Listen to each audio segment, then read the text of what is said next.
조금 긴 부분이었습니다. 그 7장부터 11장까지는 솔로몬의 왕궁 건축을 통해서 보여주는 인간의 자기 왕국 세우기라고 말씀을 드렸죠. 그죠? 그래서 참 오늘 7장부터 이제 그 부분을 보게 되는데, 솔로몬이 그 왕궁 건축하고 그리고 이제 성전 기물을 만드는 이야기가 7장에 있습니다.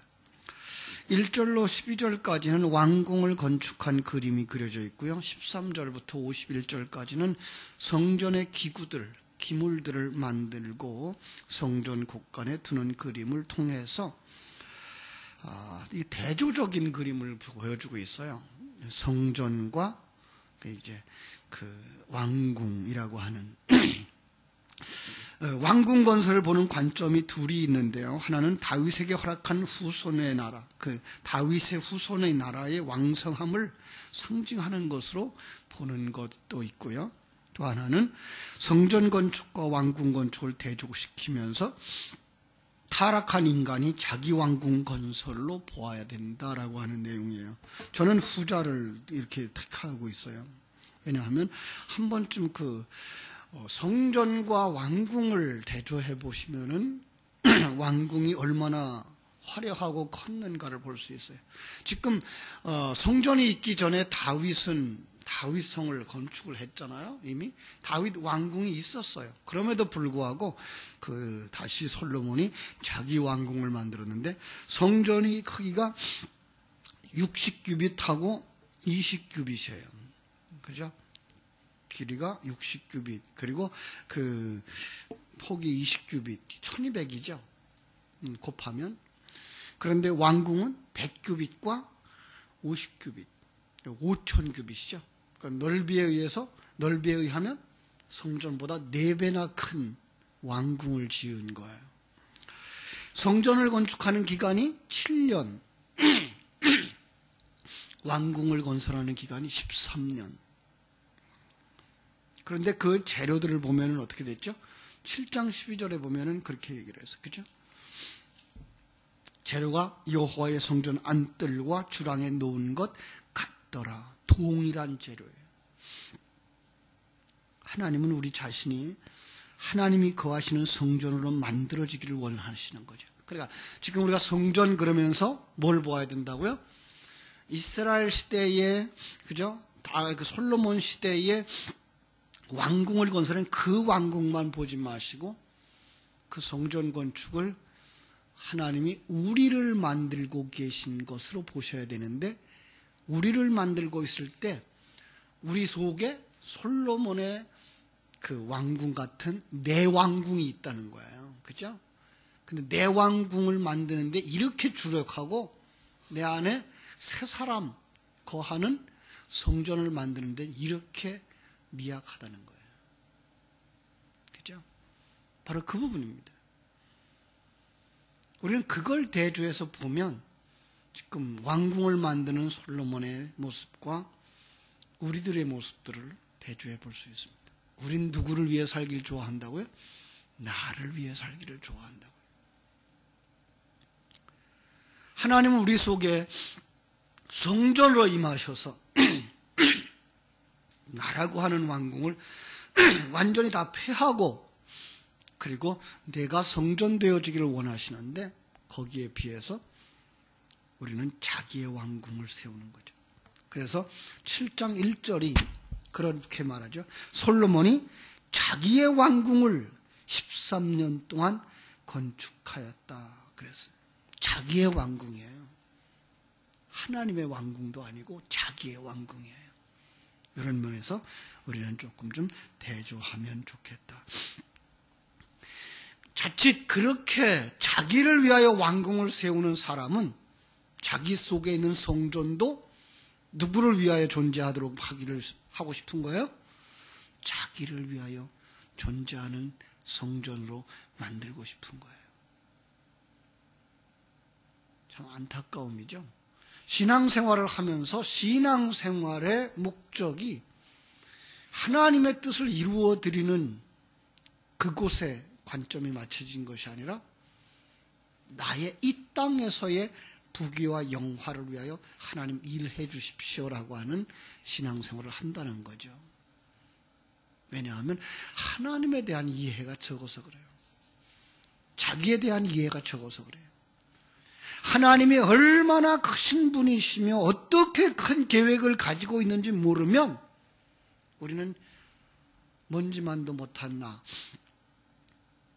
그리고 잠깐 살다가 천국으로 돌아가야 되는 우리 자신들이 이 지상 생활이 커 보여서 여기에 채워달라고 하는 욕망으로 하나님을 섬기게 된다는 거죠.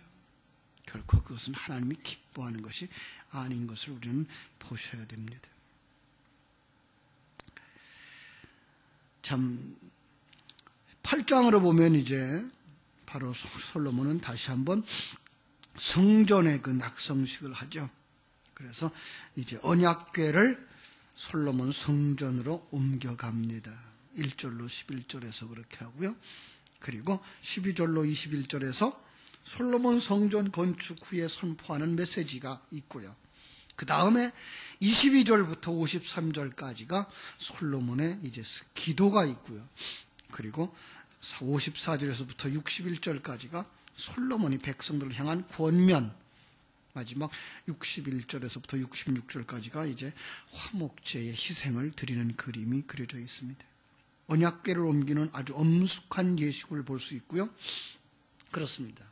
바로 그들은 하나님의 말씀을 그 성전으로 옮겨가는 모습, 이스라엘 장로들과 모든 지파의 수장들을 예루살렘으로 소집하고 제사장과 레위인들이 언약궤를 그 성막에 모든 기구를 메고 올라갑니다. 올라가던 도중에 길에서 뭐하죠? 솔로몬과 온 회중이 언약궤 앞에 양과 소를 제사를 드립니다. 참 가만히 생각해 보십시오. 언약궤를 메고 올라가는 그 모습, 어깨에다 메고 올라갑니다. 그리고 길가에다 내려놓고 그 앞에서 제물 드리는 모습, 과거에 우리 장례하는 모습하고 비슷하지 않습니까? 상여를 메고 나가다가 길가에 내려놓고 노제를 드리는 모습. 어떻게 이런 전통들이, 이스라엘의 성막을 옮기는 전통들이 우리의 그 장례 문화 속에 들어와 있을까? 이런 생각을 우리가 해보는 거죠. 참 여기에는 한 번쯤 깊이 묵상해 볼 의미가 있어요. 지성소 안에 언약궤, 그 위에 속죄소, 그리고 그 위에 그룹들의 그 모습을 볼 수 있고요. 그리고 제사장들이 성소에서 나올 때 구름이 여호와의 전에 가득함으로 하나님의 임재를 보여주고 있는 모습을 우리가 보게 됩니다. 그리고 솔로몬의 기도 속에서 속죄의 기도가 강조되어지고 있는 것을 볼 수 있고요. 그리고 권면 속에서 하나님은 바로 자기의 언약을 성취하신다. 하나님이 우리와 함께 하신다.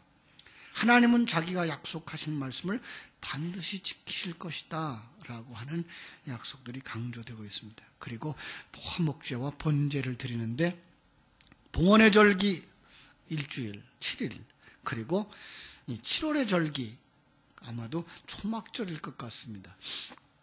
7일 동안, 그래서 14일 동안 그들이 소를 22,000마리, 양을 12만 마리 제물로 드렸다. 엄청난 양이죠. 그리고 그들이 만들어 놓은 그 성전이 과거에 성막과 같지 않아서 물두멍이 좌우에 서 있어야만 되고 거기서 손을 씻고 기물을 씻는 일들을 해야만 되는 엄청난 큰 규모의 이런 제사들을 드렸던 것을 볼 수가 있습니다.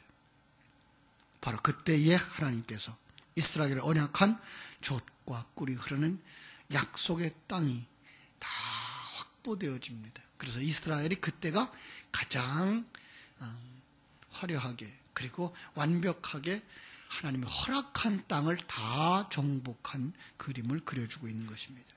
이것은 바로 성령에 의해서 하나님이 정한 시기에 성전, 하나님의 나라, 여러분과 내가 완성되어지는 그림으로 보셔야 됩니다.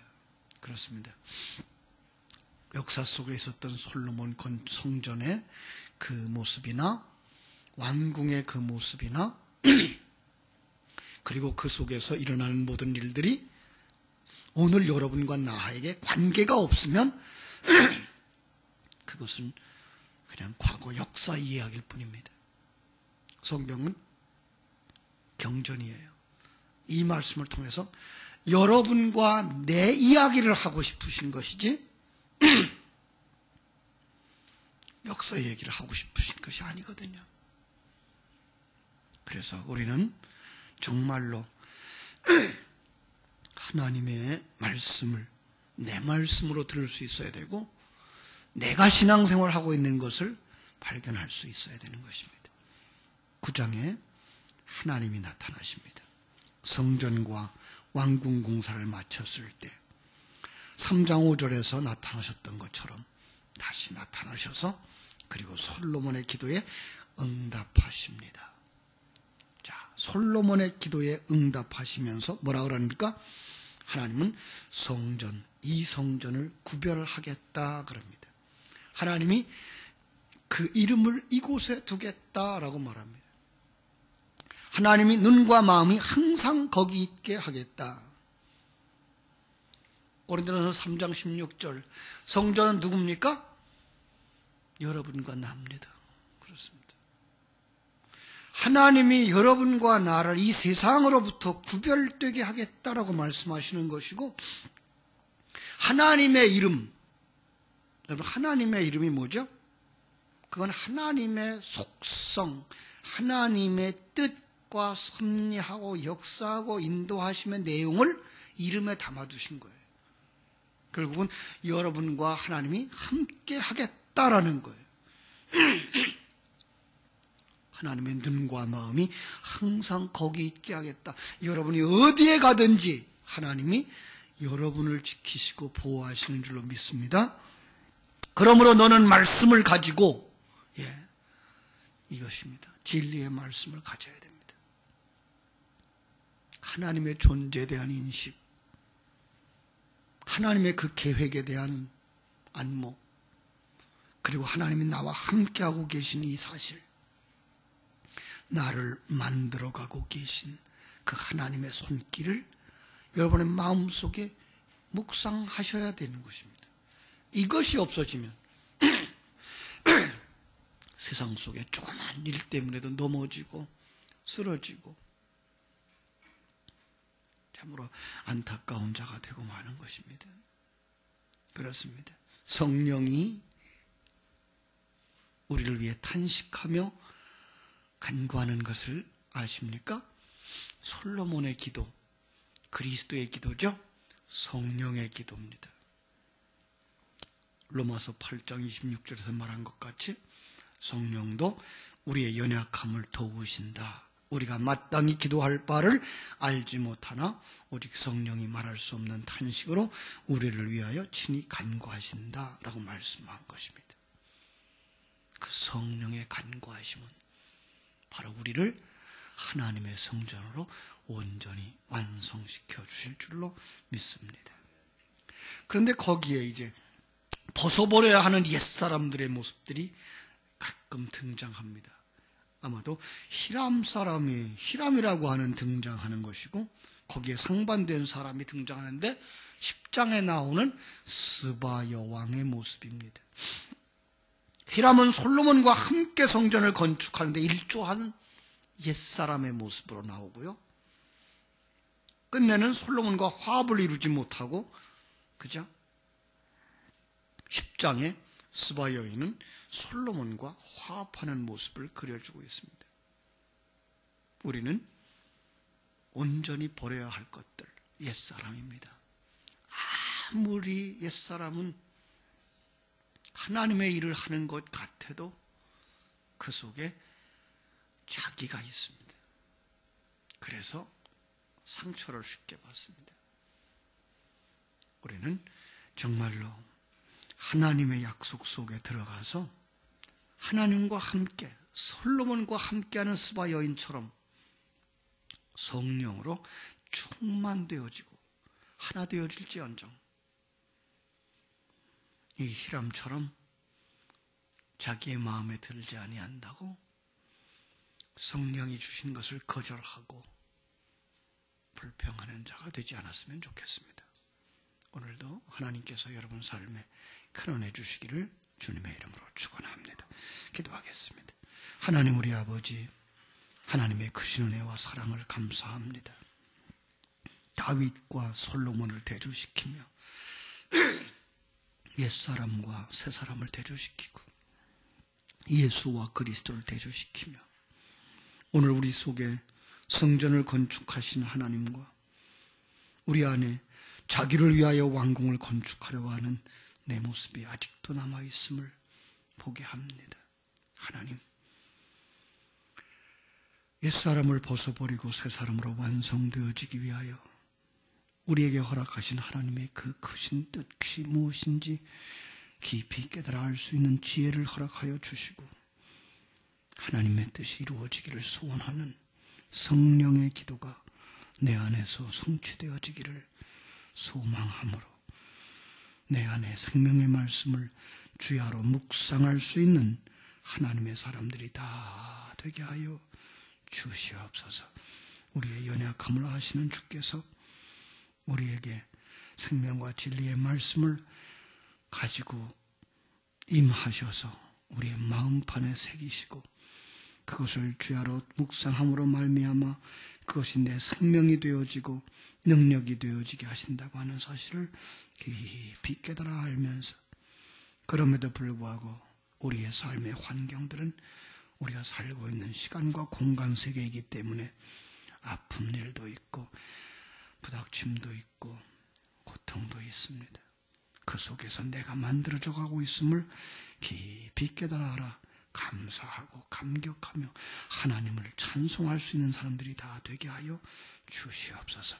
오늘 하루의 삶도 주님 손에 부탁드립니다. 하나님, 이렇게 해외에 나갔다가 돌아온 우리 청년들 그 발걸음들을 지켜주시고 보호해 주셔서 탈 없이 주님 앞에 다시 돌아오고 부모님들 앞에 돌아올 수 있도록 은혜 입혀 주시기를 원합니다.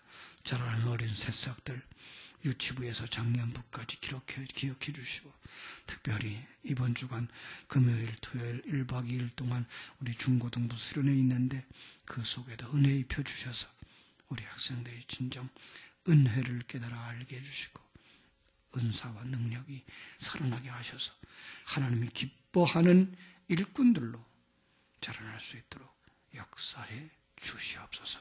온 성도들을 기억해 주시되 어린 생명에서부터 장래에 이르기까지 특별히 연세 많으신 어른들 이제 하나님 나라에 나갈 날이 이제 가까워져 옴을 볼 때에 옛사람을 벗어버리고 새사람으로 완성되어져 가는 귀한 길목에서 은혜 입은 삶을 살게 하여 주시옵소서. 거룩하신 예수님의 이름으로 기도하옵나이다. 아멘. 하늘에 계신 우리 아버지여, 이름이 거룩히 여김을 받으시옵소서.